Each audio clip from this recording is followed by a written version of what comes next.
কেবলার দিকে পা দিলে কি গুনাহ হবে? কেবলার দিকে পা লম্বা করে কেউ ঘুমাইলেন, শুইলেন, বসলেন, এটা গুনাহ হবে কিনা? এই বিষয়ে ওলামায়ে আহনাফের মতে এটা মাকরুহ, অনুচিত। কেবলার প্রতি সম্মান প্রদর্শনের অংশ হিসাবে এটা করা উচিত নয়। কারণ নবী করিম সাল্লাল্লাহু আলাইহি সাল্লাম কেবলার দিকে ফিরে পেশাব পায়খানা করতে নিষেধ করেছেন, পরিষ্কার হাদিস রয়েছে। এটা কেন নিষেধ করেছেন? নিশ্চয়ই কেবলার প্রতি সম্মান প্রদর্শনের খাতিরে।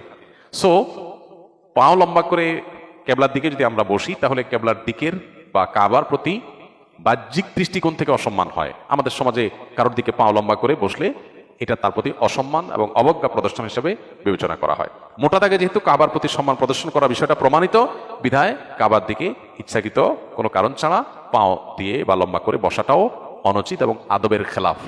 যদি এ ব্যাপারে সৌদি আরবের ওলামায়ে কেরাম তথা অন্যান্য ওলামায়ে কেরামের মত ভিন্ন, তারা বলেন যে না, কেবলার দিকে পা দিয়ে বসলে কোনো অসুবিধা নেই, কারণ কোনো হাদিসে আসলে এটা নিষেধ নাই। কোরআন হাদিসে কোথাও আলাদা করে পেশাব পায়খানা করা নিষেধ আছে, কিন্তু পাও দিয়ে বসা যাবে না এমন কোনো কথা নাই।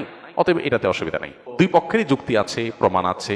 ইজতিহাদি বিষয়, সতর্কতা এবং অধিকতর নিরাপদ মত হলো যে কেবলার দিকে ইচ্ছাকৃতভাবে পাও না দিয়ে বসা, কেবলার প্রতি সম্মান প্রদর্শনের জন্য।